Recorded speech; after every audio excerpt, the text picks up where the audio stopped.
Ahoy! It is your boy, and today is Sunday, February 4th. And I have to admit, I'm a little under the weather today. As sort of last night I was up watching a movie. Actually, we'll probably talk about it. I was rewatching Uncut Gems, the Safdie Brothers film with Adam Sandler, and I was starting to get a little bit of a headache, and I was a little surprised because I knew it was kind of like like a hungry headache. And I probably mentioned in a recent entry here that I've been counting my calories recently. So it's not like I hadn't been eating enough. And in fact, I had not eaten a lot in the morning and ate, and then I exercised a little bit. And I realized I hadn't really eaten a lot. And so I kind of definitely made up for it. And when I first started counting my calories, I was keeping myself to like 2,000 calories a day. And while I was losing like a pound or two a week, um, I don't know. It felt like I just wanted to cut back a little bit more and just see what kind of effect that would have. So I actually don't know. We'll see. But I've been eating about 15 to 1,800 calories a day. And when I step on the scale later this evening, I'll be able to see if what kind of impact that has had, if any. But as I was going to sleep last night, I had this headache. And as I sort of was waking up at intervals throughout the night, and the headache was still there. It was kind of surreal or kind of weird that, I was able to go to sleep. It wasn't keeping me from sleeping, but it was just a little bizarre to realize when I would wake up, either to use the restroom or what for any reason, all of a sudden I would feel this headache return. And I was like, isn't it bizarre that I have this low hum of pain that I'm just not experiencing? It's just present and it's waiting for me for when my brain turns on. But it was just, I don't know if you can picture what I'm thinking, which is, where does the pain go when I go to sleep? How is it living in my body so that when my brain turns on, it's there to be registered? But where does it, if it, sort of like that, if a tree falls in the woods and no one's around to hear it, doesn't make a sound.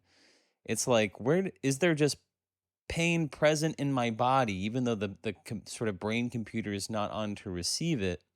Is it just sort of tangibly there somehow? Anyway, I start to sound like a stoned college student, I suppose, when I sort of start talking like that. But when I woke up, I was definitely, that hungry headache was there, and it was, and also I slept a little bit late. I woke up at like 8 o'clock, which is not, and man, talking about sleep makes me tired, but not that 8 o'clock is late, but I was up for about 2 hours until about 10, and I just felt really tired, and I was like, man, maybe I'm kind of coming down with something.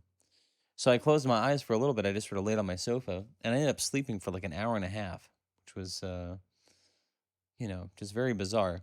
But anyway, woke up, had some breakfast. I've been piddling around most of the day. But yeah, a confluence of things. I don't know if I have a bug. We'll see. Um, you know, but I also admit, and I think I said as much last time we connected, and I'm sorry, I'm yawning. I don't know where this is coming from. I know that's been that's been a thing in the last couple installments here. So yeah, who knows what's going on? I think something I'm also feeling is the weather's been real shitty. I've talked about my sort of seasonal affective stuff. And so I think it's the weather. I think it's not having a lot to do now that everything's kind of taken care of and I'm pretty much all set to take my trip to Taiwan. Um, and also I put in my grad school application um, earlier this week. So really, with all that stuff behind me, I really don't have a lot to do before I take off. So I think it's, they say the devil makes work for idle hands. So I think it's bad weather. I think it's not having a lot to do. And so I'm really just kind of stewing in my juices. And, you know, if there's a time to get sick, now is the time to do it. Because the last thing I would want is to, like, catch COVID, like, 2 days before I leave. So I'd rather get sick while I still have a couple weeks and sort of deal with it. Well, I don't have a lot going on where it's not going to impact my plans. So, yeah, I feel like maybe I was driving at another point that I lost track of, but yeah, feeling a little bit under the weather, and but overall, there's not a lot to complain about. I been watching a lot of movies. I feel like we've talked about that a great deal, and you know, Not that I want this personal journal to turn into just film criticism or whatever, but I think especially when I don't have a lot to do, that's one of the ways I like to spend my time.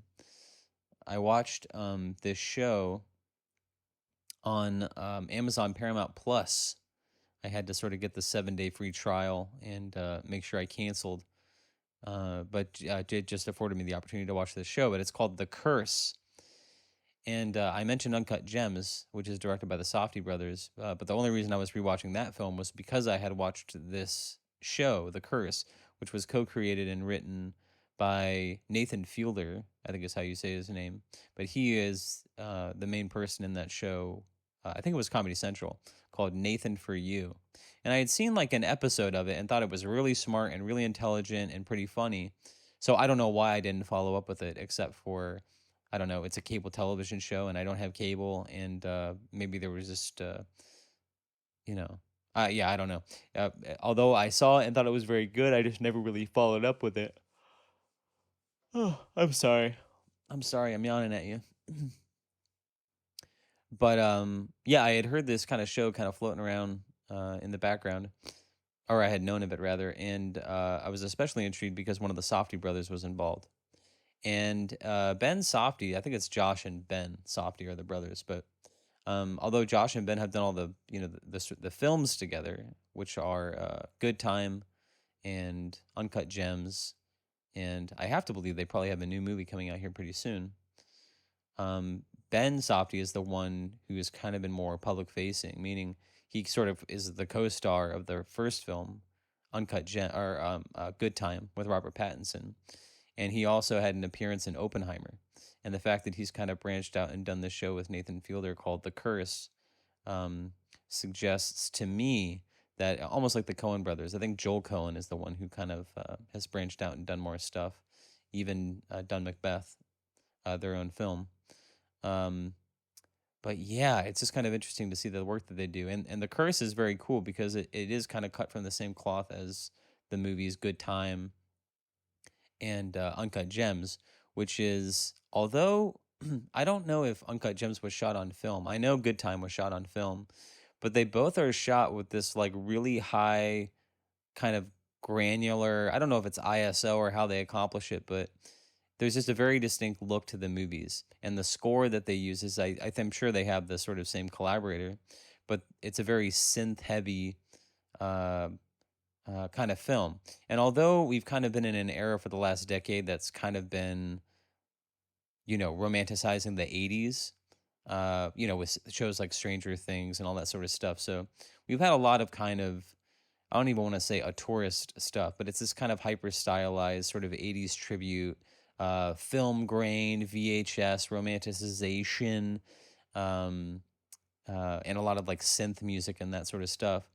It's one of those things where you're watching a film like Good Time or Uncut Gems, and although you may see similar things, you just kind of believe it when the Safdie brothers do it. It actually feels inspired.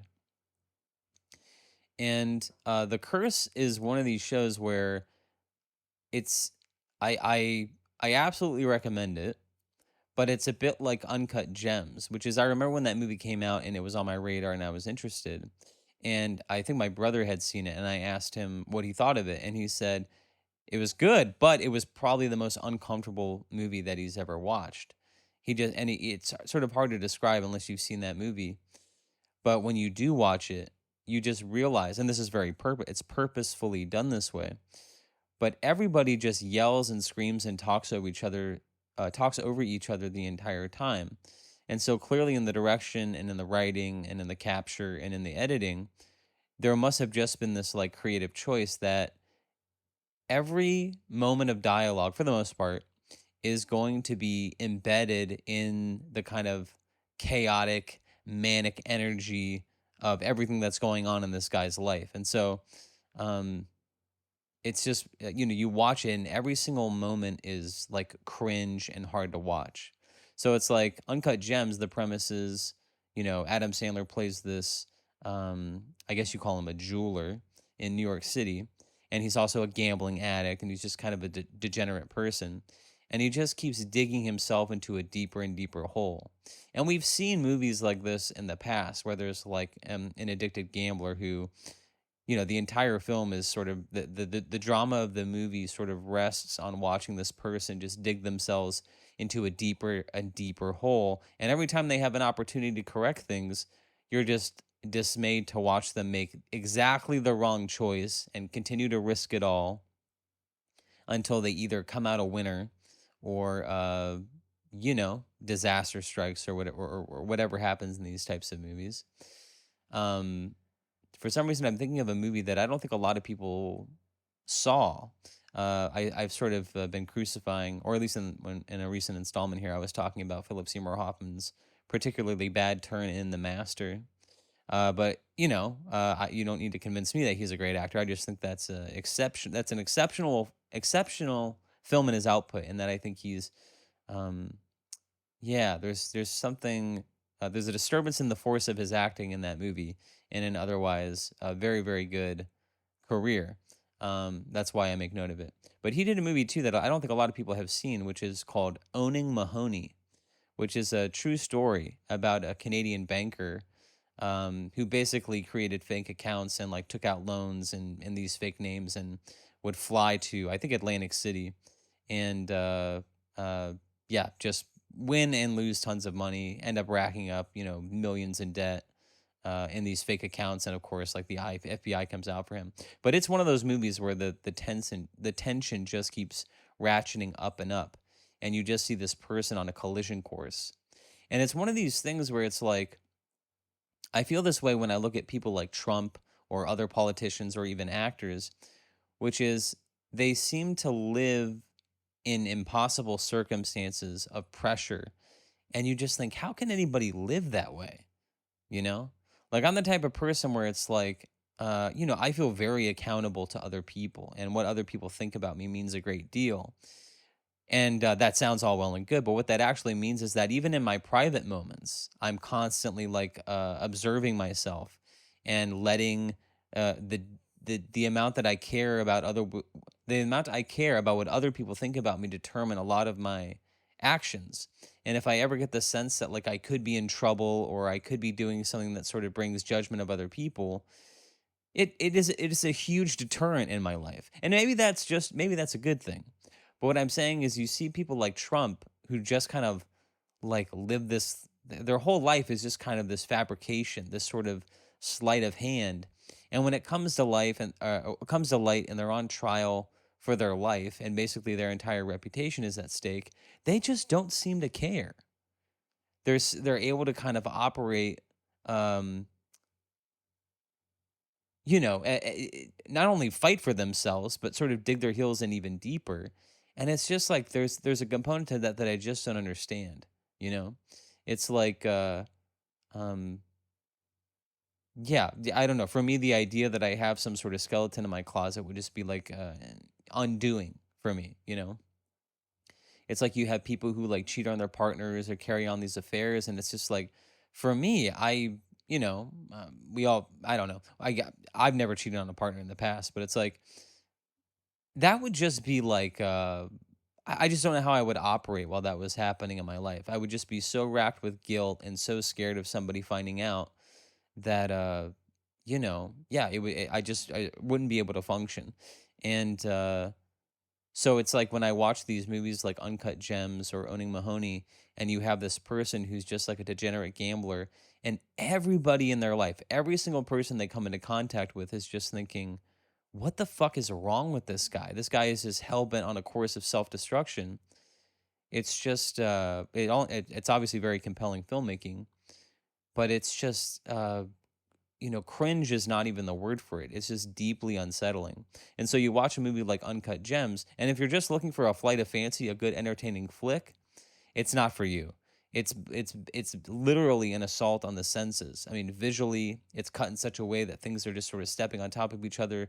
Audio wise, it's just dialogue on top of dialogue, and it's just one cringe, tense, increasingly uncomfortable and disappointing and fraught moment from the beginning to the end. There's no moment of levity. And that's either something you're up for or you're not. Now, why do I lean into that so much? Now, that's just a circuitous way to get back to what I was talking about, which is this television show, The Curse, which stars Nathan Fielder, who's the co-creator of it, and Ben Safdie also has a lead role in it. But the main leads are Nathan Fielder and Emma Stone. And Emma Stone is carving out quite a career for herself. And it's kind of now, actually, now that I mention all this, I wonder if I did maybe mention that I was watching this show. I can't quite remember, because I do remember saying Emma Stone is interesting because when I think about actors like Paul Dano or people who have gone on to have these sort of lauded careers, even to my confusion sometimes, like in the case of Paul Dano, but Emma Stone also has had a wonderful career, which is very crazy when you think, or very surprising when you consider that the first role that she stepped out in was as Jonah Hill's kind of love interest in Superbad, which came out who knows how many years ago. But Emma Stone's really in kind of a highlight of her career. I know she was nominated for Poor Things, which is the Yorgos Lanthimos, I think that's how you say his name, the newest film, which I'm sure will be great. I'm just waiting for it to come out on streaming. But he's like one of the most exciting filmmakers of, the last like decade or so.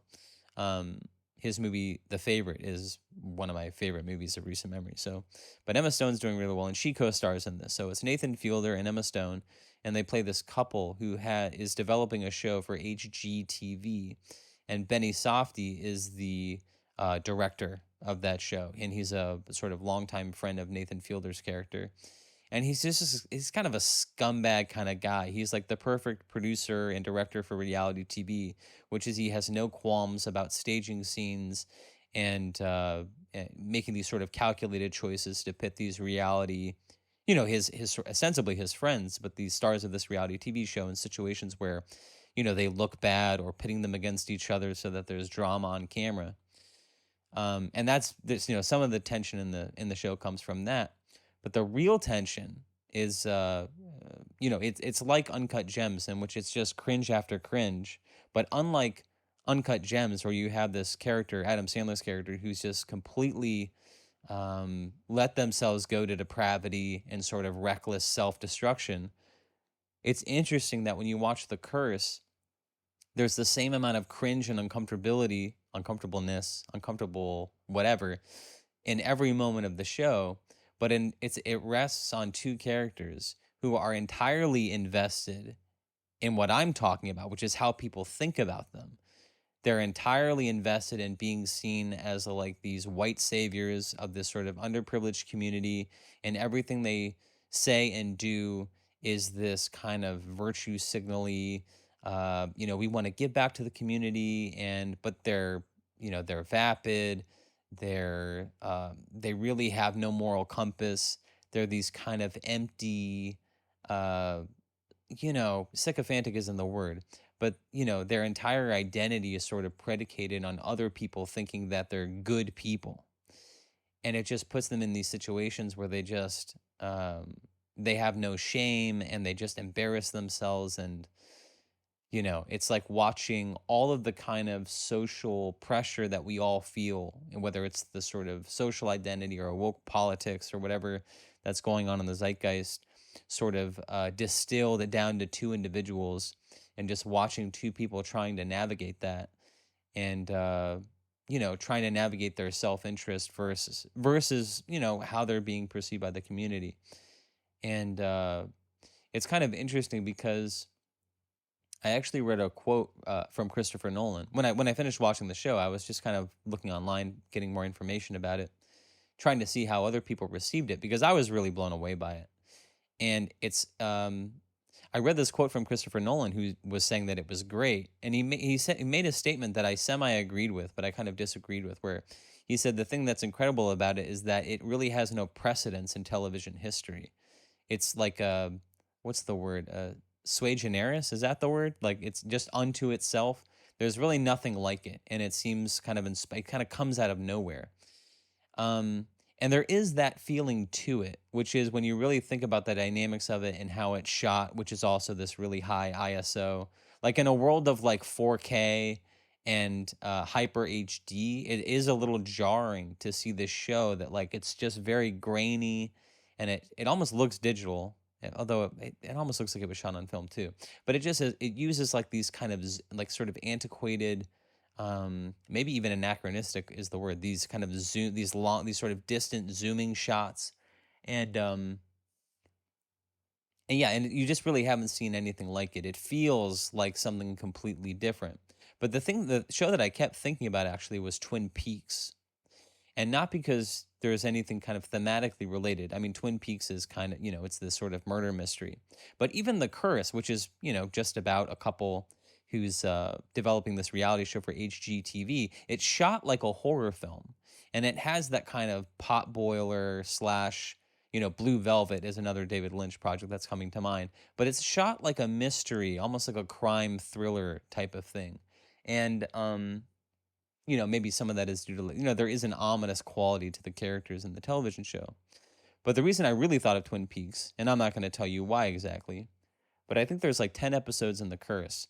And you're kind of watching this regular show. And then in the very last episode, it does this complete mind fuck where it does a complete shift in, I don't know if you want to call it aesthetics or even metaphysics, but it's like if you've seen Twin Peaks, I don't know, spoiler alert, it's like a 30-year-old television show.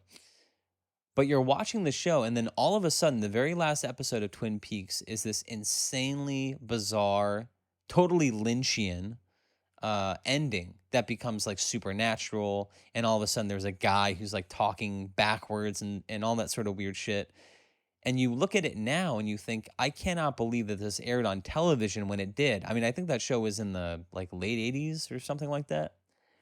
And you just think, if you've seen David Lynch movies, you know what they are. Just think of movies like Blue Velvet, with the gas mask where he's just sort of breathing into it, and or Lost Highway, or Mulholland Drive, or even like yeah, I don't need to keep rattling off David Lynch films. If you've seen them, they're these kind of dream logic type movies that have some of the craziest scenes in them that you've ever seen, and they're almost they're unintelligible sometimes. They have a kind of internal dream logic to them, but they're not coherent to the average moviegoer. You know what I mean? And so it's bizarre to be watching this show like Twin Peaks, which is it has a kind of Lynchian sort of flavor to it throughout the entire. I think there's 2 seasons of the original series, but the final episode is just fucking insane, and you think, what must people watching television have thought about this when this aired in the late 80s?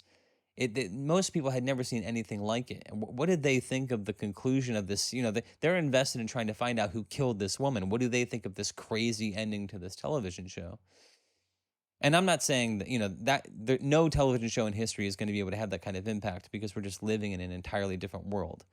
But The Curse has something like that where you're just watching it and all of a sudden there's this last episode where you're either going to be in or you're going to be out and think, what the fuck just happened?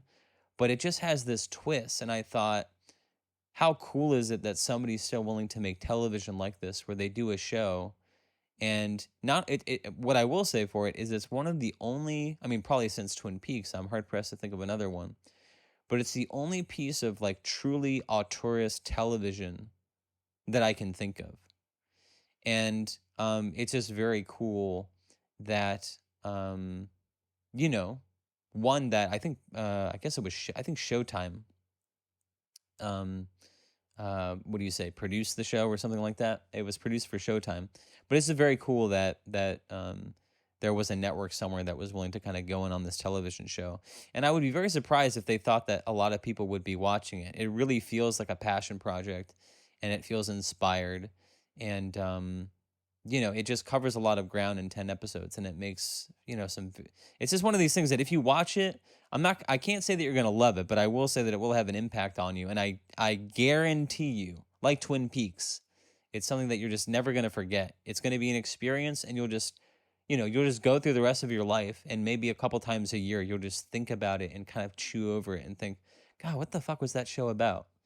And so, and as someone who watches a lot of movies and stuff, it's just, that's really the experience that I crave. Like, as much as I want to be entertained and all that sort of stuff, I think at the end of the day, I think what we all really want is to see something new, and we want to feel like, were in the hands of somebody.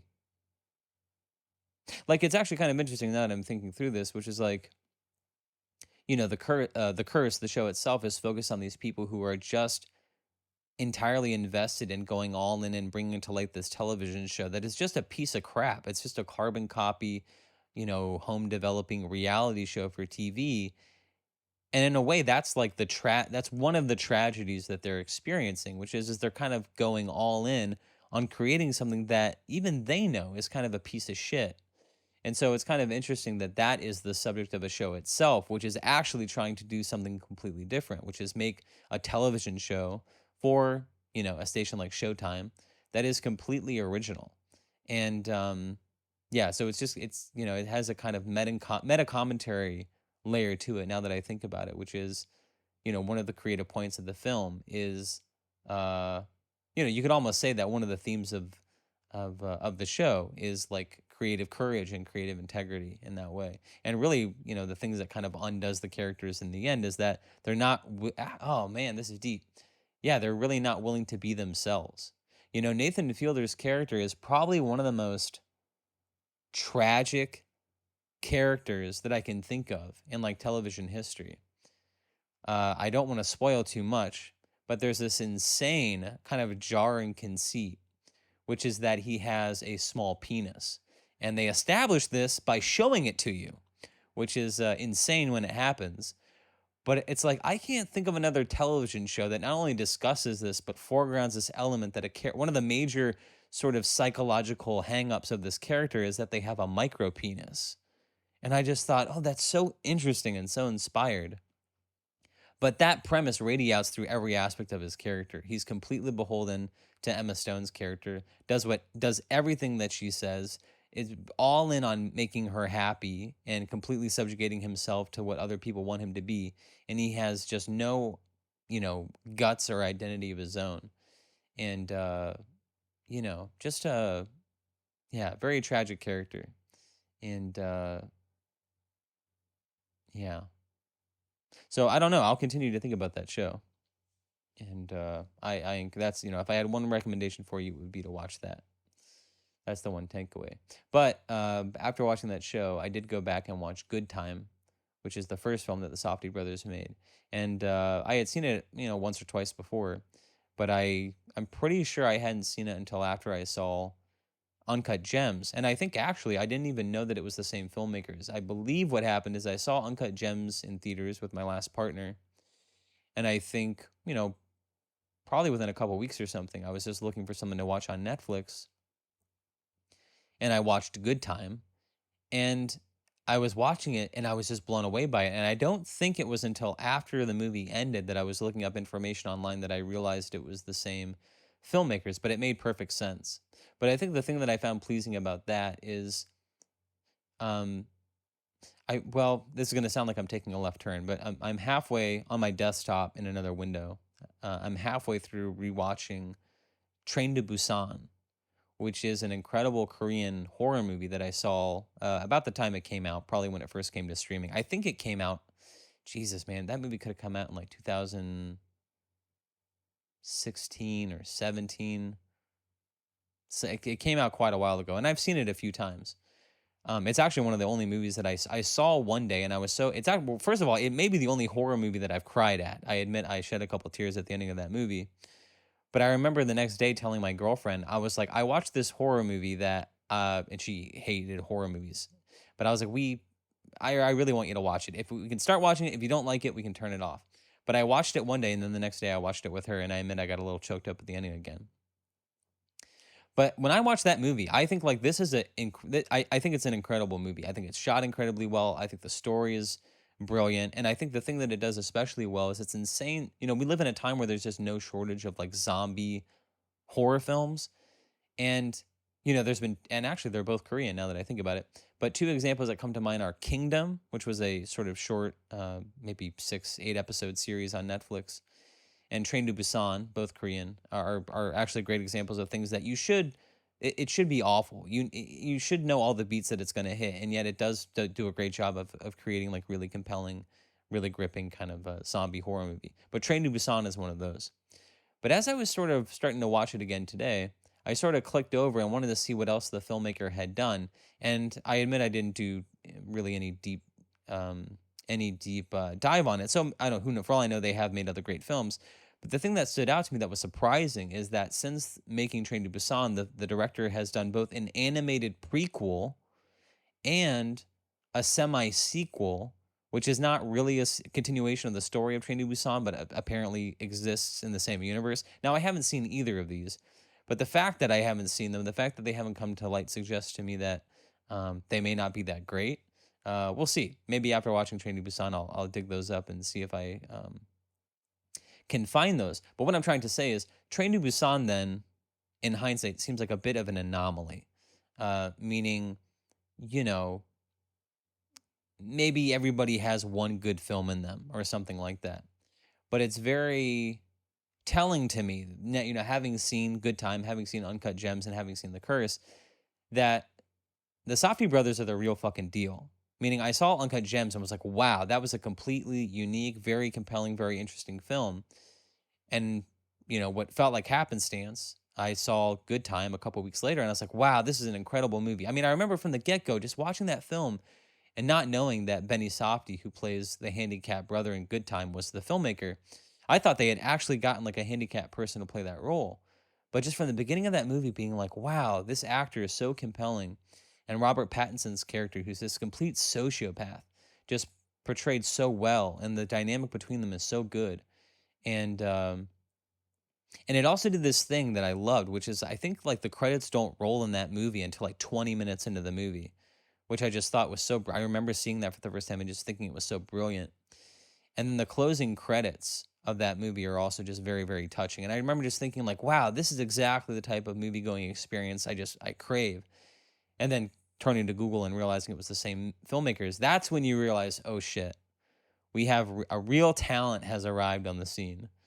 So yeah, I don't know if the Safdie brothers have another movie coming out, but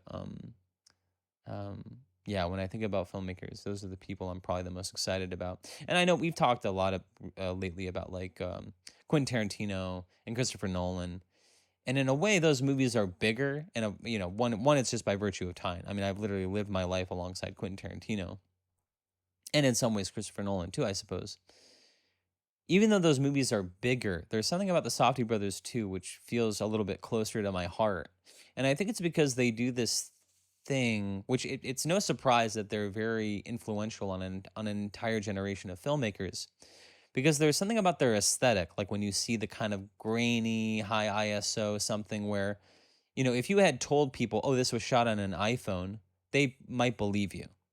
You know, I think it's Sean Baker is the other filmmaker who did The Florida Project and Tangerine, who's also one of my favorite filmmakers of recent memory. I think he also did Red Rocket, which is also pretty good. But they're the type of filmmaker that make you feel like you can do it yourself, you know? So you watch a film like Good Time or Uncut Gems and you feel like it's a small enough story, it takes place in few enough locations that if I had the courage or the wherewithal or the inspired enough idea, that I would be able to create something like this. Now, what you don't know probably is, you know, when you watch movies like Good Time or Uncut Gems, even though they look like they're shot on, you know, handheld digital video, these are shot on incredibly expensive film cameras with incredibly expensive lenses. And, you know, what you're seeing is a sort of stylistic choice. But it's not the type of thing you can just pick up an iPhone and shoot, even though it might feel that way. But what I'm saying is for creative people who watch that stuff, you know, it has an aesthetic sensibility that sort of indicates to people that it's like a good magic trick or figure skating, which is they make it look easy.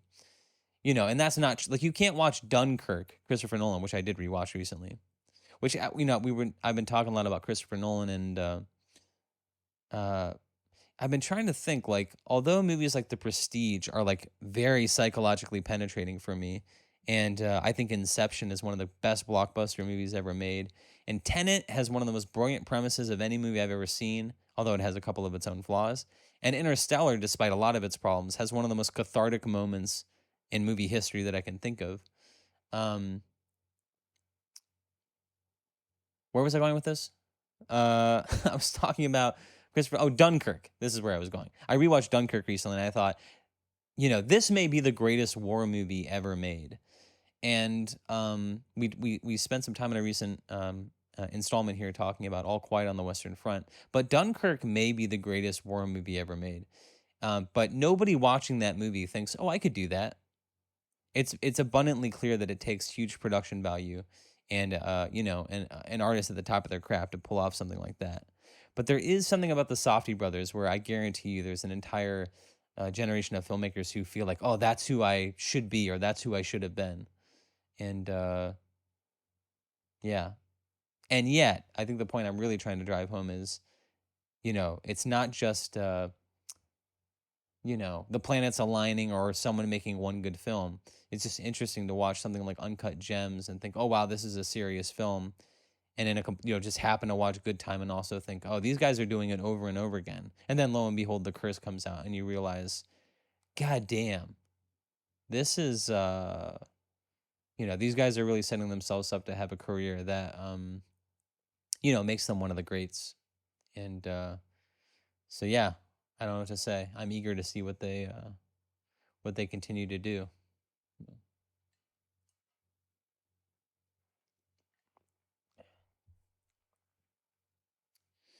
Yeah.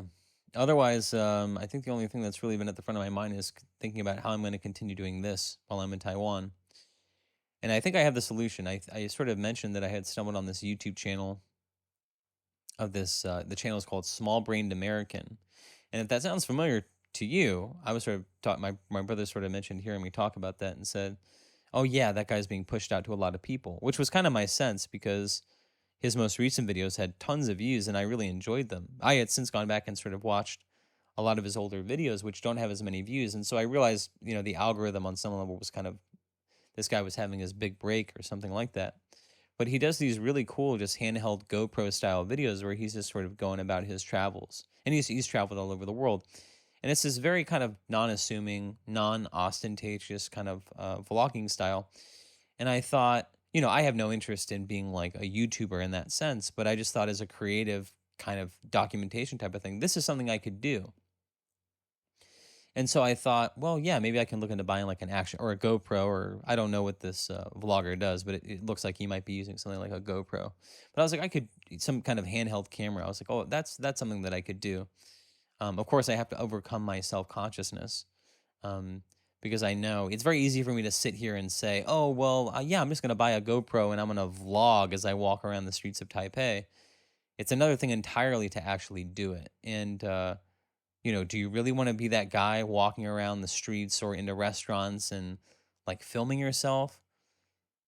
I admit that is very scary to me. And yet I'm also thinking that might be kind of the exercise, right? Like even sitting here for a week and just sort of talking into a microphone for an hour about fucking bullshit. Um, if no one ever had to hear it, that's totally fine. But the idea that I do this every week and no matter how good it goes or how poorly it goes, that it just gets pushed out. The execution, the commitment to the process, that is the kind of creative exercise. I admit there's something I do feel like that would be a meaningful way to spend some time in Taiwan, which is just tolerate having a camera, walking around, shooting the stuff you want to do. And even if you look like, I don't know, what's the word? Like a techno idiot or something like that. I mean, at least when I travel, I admit, I see the people with like the cell phones on the selfie sticks and they're, especially in places like Taiwan, there's a lot of locals who like they travel around, or Japanese tourists come to Taiwan and they have the selfie sticks. It looks like, especially for an American, I'd be like a stupid American walking around with his sort of first world tech looking like a dumbass. But, you know, actually, I was thinking about this, and there's a scene in Good Time where Robert Pattinson and Benny Safdie are like running from the cops. And I know sometimes these things are, they may look like they're sort of, how do you say it? Well, basically, the scene itself looks like the people, they're running through this mall and people are looking at them like, what the fuck's going on? And so, although sometimes and many times filmmakers have to pull permits and all that sort of stuff, a lot of times you're watching a movie and you get the very strong sense that they just sort of guerrilla style shot this, which is the camera's at quite a bit of distance. And I'm wondering if they just told Robert Pattinson and Benny Safdie to just like run through this mall as if they're running from the cops and they just didn't tell anybody because people are looking at them like they're fucking crazy. And you know, that's kind of what you see sometimes when you watch this guy's vlog, which is he's walking down some crowded street in Japan or India, wherever he is, and everybody's looking at him like, look at that fucking white dude with a camera. But he's just kind of doing his thing. And I admit it triggers something of my self-consciousness or not wanting to draw attention to myself, or drawing in people's judgment. But you know, at the end of the day, you kind of got to do what you want to do. And, you know, I think you have to respect people's privacy, right? Um, you don't want to just be shoving a camera in people's face where they don't want to be filmed. But at the end of the day, there's a certain public conceit that we are in a public space and you may get caught on camera. I'm not, you know, you don't want to film people without their permission necessarily, but, you know, I don't know. It's something that I might want to do. So I think I will be doing that. And alongside that, I think I'll probably continue recording these entries. I think you can probably expect the, you know, the quality to be a little bit diminished. It may not sound as good as it normally does, but you know, I've committed to the process. We just got to make do with what we have, and you know, I'll try to do what I can to make sure that I can continue to post these entries while I'm in Taiwan. So, if that's something you can continue to look forward to, that's great. And you know, otherwise, I guess I'm just not really convinced that I could take a 3.5 month break and come back to it reliably. So I think just keep the practice up, and who knows? Maybe they won't be as long. Maybe they'll be shorter. Maybe I'll have to do them while I'm walking to class, or I don't know what it'll look like. But I'll continue to create and disseminate something. So, yep.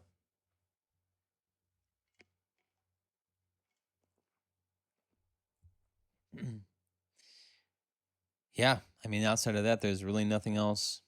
Kind of, I mean, literally the only other thing going on in my life when I think about it is reading. I'm reading Lord of the Rings. I just finished The Two Towers, the second book, last night, and started reading The Return of the King today.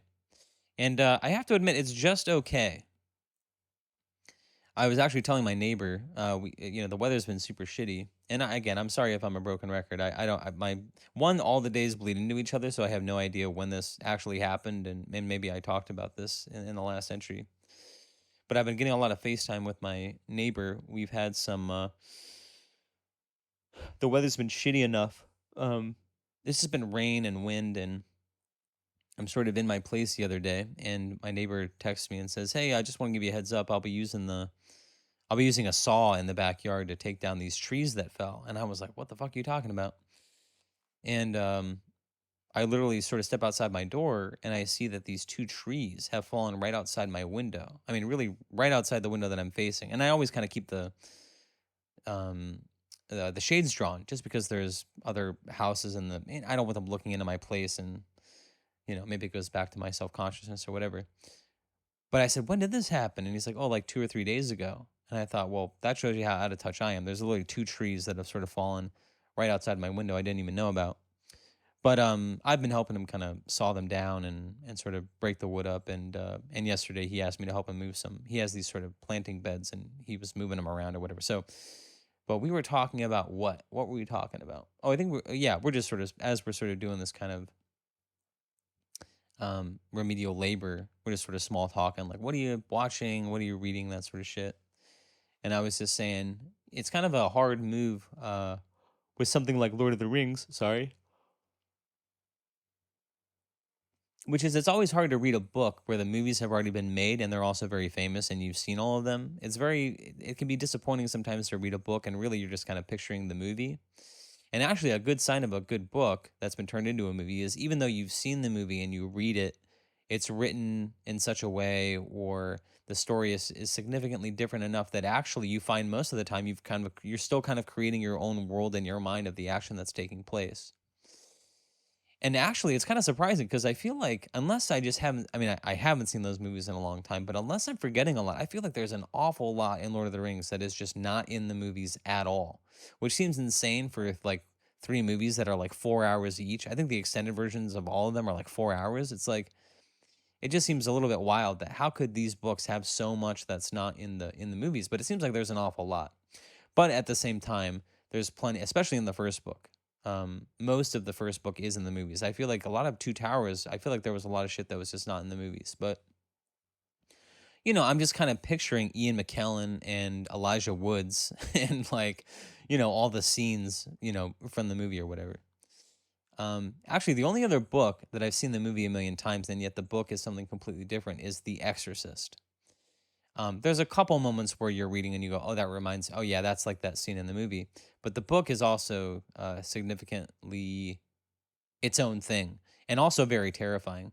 I mean, I remember like, I don't know, it's probably within the last year or two. I keep like movies. I keep track of every movie that I see in the spreadsheet. I do the same thing with books that I'm reading. So I know it's been in the last couple years that I reread The Exorcist. But I remember like starting to read it like kind of late at night, and it was so scary. And look, I've seen the movie a million times and I've read the book before, but I mean, rereading the book, I was actually so scared. I stayed up all night to read it. I was like, I would rather stay up all night and finish this book with the lights on than like go to bed. And I think I even tried. I think I was like halfway through it. It's a pretty quick read. But I think being like halfway through it and turning the lights off and said, fuck that, I'm not going to bed. I'm just going to stay up. Well, what are you going to do? Well, I'll just keep fucking reading that book. It was more tolerable to be scared with the lights on than to go to bed. Now what is that? And I'm a grown ass man, so what does that say about me? But yeah, so yeah, I don't know. What did that have to do with the neighbor? Maybe I was just telling the neighbor, oh yeah, I'm reading Lord of the Rings. It's okay. But I admit I'm thinking about the movie a lot of times. And I will say, the Lord of the Rings has such a huge following that it sounds like it sounds sacrilegious to say it, but I don't know that it's great literature. Um, like it's an insane accomplishment for somebody who was just like a teacher their whole life, and obviously he created something that has like been one of the most formative creative things in maybe the history of Western culture. But like when you read it, you think, "Oh, I should have read this as a kid." Like if I read this as a kid, this would have been much more impactful. But I think if you just have like grown up and you've read a lot of great literature, it just doesn't strike me as, you know, like for some reason I was thinking of like Brothers Karamazov recently. Like when you read that or War and Peace or something like that, like you realize you're in the hands of somebody who's otherworldly in their ability to sort of like, they're basically making a novel at the highest form.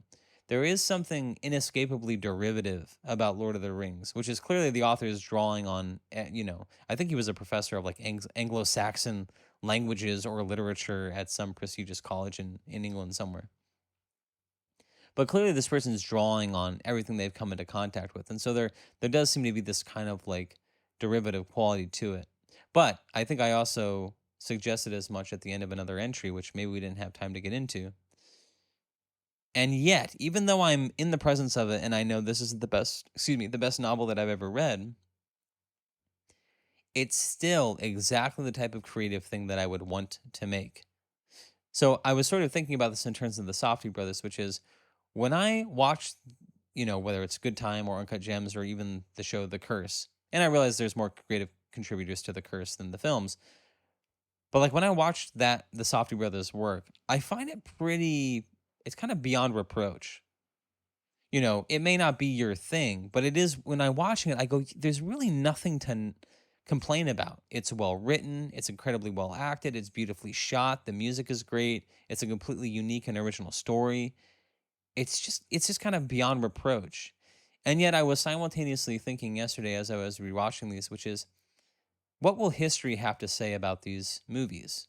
Like they are technically perfect. And, especially when you consider, God, these Safdie brothers keep putting it up.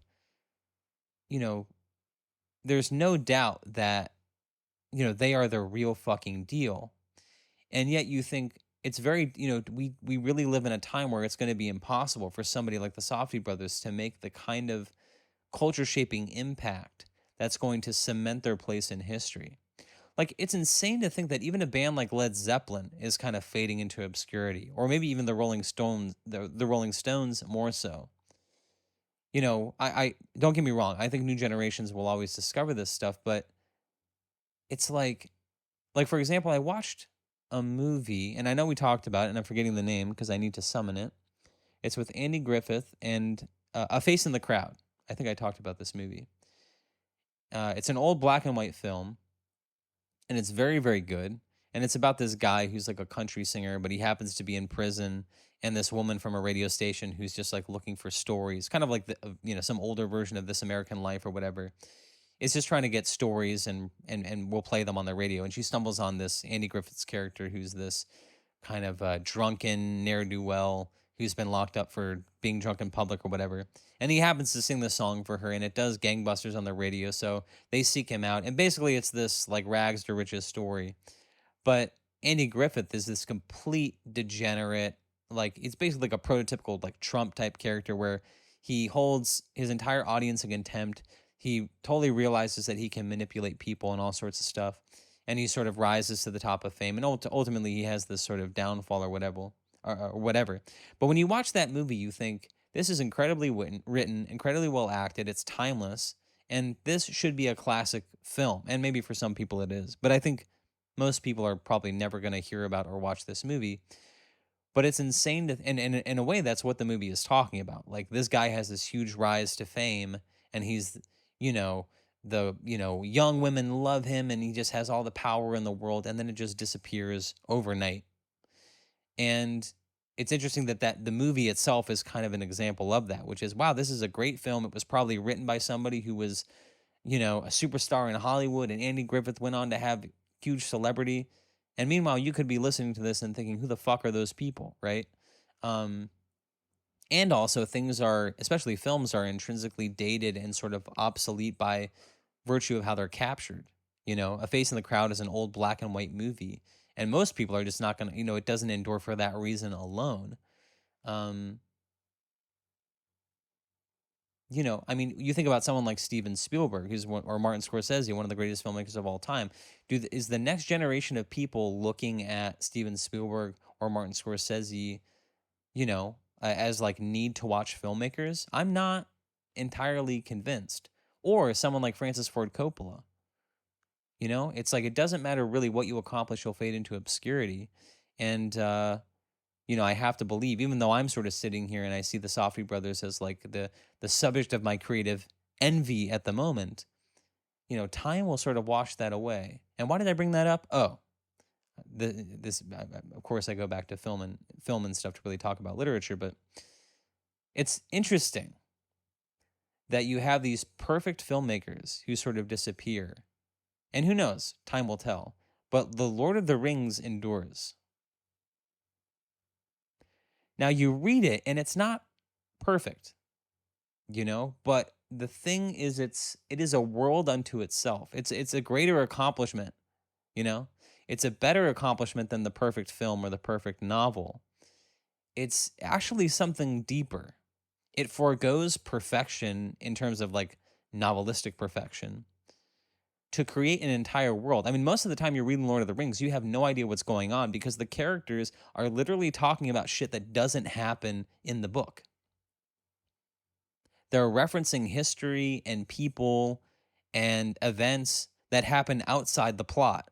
And they talk about them as if you're just supposed to know what's going on. And that's a fucking crazy thing to do in a book when you think about that. Like, in a way, we talk about Quentin Tarantino. One of the great things about Quentin Tarantino is when you watch his movies, most of the time, people are not talking about the plot. Or I should say, in the best moments of Quentin Tarantino movies, people are not talking about the plot.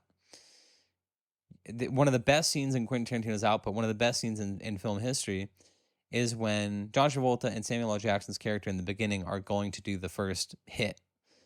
And they're just talking about, Amsterdam. What is McDonald's? What does McDonald's call their hamburgers in Amsterdam or some shit like that, right? And they're talking about Amsterdam. They're talking about this. They're talking about foot massages and all that sort of shit. And they're just talking around the plot. Most movies, especially like crime movies like that, it's like, hey, you're this guy and I'm this guy and we're going here to do this. And, it's something else entirely. And so it's just interesting that Lord of the Rings kind of does that. There's these, long passages that are just like poems about shit that you don't know what the fuck. They're some historical thing that happened long ago. They're referencing places. Like, it's interesting that the books kind of come with a map, because even when I open the map, I have no idea how to fucking read it. And most of the things that are on the map are not even fucking mentioned in the book. You know what I mean? So it's just very clear that Tolkien had created this whole world in history and was writing from that. Um, a lot of even filmmakers or novelists, they sort of try to do that type of world building thing but it feels kind of hollow. It's like it has the veneer or the guise of being a full world, meaning it would be very, very easy to write a fantasy novel where you kind of as needed, oh, I need to put in a kind of reference to some obscure thing that happened there, and to write about it in such a way that it suggests that there's something there. But I think there's like a psychological way in which we know that that stuff is not real. It's just kind of performative. It's like when you watch old movies and they do that kind of, I forget what it's called. It's actually David Fincher. Actually, was it David Fincher? I think it was David Fincher who actually used to do this, where you would do the type of backdrop design and painting that made it look like you're in a much bigger scene than you are. It's like when you're watching The Wizard of Oz or something, and you see Dorothy and her companions, skipping down the yellow brick road. You know that the sound stage that they're on ends, and what looks like the yellow brick road going off in the distance is a painting. Like, we know that to be the case. I think there's that type of psychological impact on these types of, I haven't read Dune. I've heard that Dune is very good. But is it Tolkien? It can't be. It's an entire world into itself. But does it have that intrinsic feeling of like a world that stretches even beyond the vision of the story that's being told? And so it's like you have these moments in Lord of the people are speaking Elvish, and people are referencing like historical and mythological events that happened in other eras of Middle Earth, and you're like, this is the real fucking deal, So I tell myself after finishing Lord of the Rings, I want to go on to read things like this, because I've read The Hobbit, read Lord of the Rings, and the next step I think for people who want to graduate through their Tolkien universe is to read the Silmarillion. And then actually, I think there's a whole new series, or, new to me, but it's like a multi-volume series. I think it's just called The History of Middle Earth, which was sort of compiled and created by Tolkien's son or something like that. But anyway, it's easy to say that. I'm the type of person who kind of commits themselves to these projects. And, at the end of the day, when I sit and read Lord of the Rings, I'm not, it's not a page turner for me. It's like sometimes I have to muscle through a chapter. There's been a couple moments where I kind of get really swept up into the story, but really it's Gollum. I think Gollum is the greatest character in the whole story, and probably one of the greatest characters in literary history. But it's just so, that's such a compelling character to me.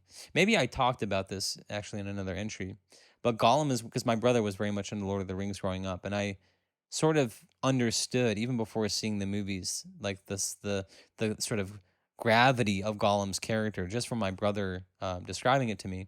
And also, they did make an animated version of The Hobbit that was sort of big in my childhood, and I never owned it, never really watched it in full.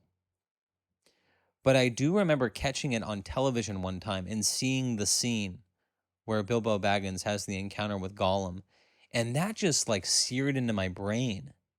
And then years later, when I was like 17 and I had moved out for the first time, I had bought like on vinyl record, I had bought the audio, a narration and audiobook of The Hobbit that was on vinyl. And I remember listening to that scene and just knowing that was there was just something kind of otherworldly, kind of transcendent about that moment. It's just such a important and profound and I don't know, psychologically, yeah, it's just such an impressive scene and such an impressive character. It's just like you kind of know you're in the presence of greatness. And um and I think it's true of the movies as well. I mean, Gollum is really the sort of most memorable standout thing of that, and so it's just interesting that Gollum has had, yeah, I don't know, has been treated so well and consistently well by every sort of rendition of Lord of the Rings. Anyway, I'm babbling, and I know we're out of time here, and so I admit the last 10 minutes or so, I'm just sort of word vomiting to get myself over the finish line here. But we made it, and that's what we're here for. So I'll continue to twiddle my thumbs as we approach our time in Taiwan. And yeah, I hope you're doing well. I hope it's not as rainy and windy where you are. But I appreciate you turning up and hearing what I have to say today. So thank you for your time. Thanks for listening. And ciao for now.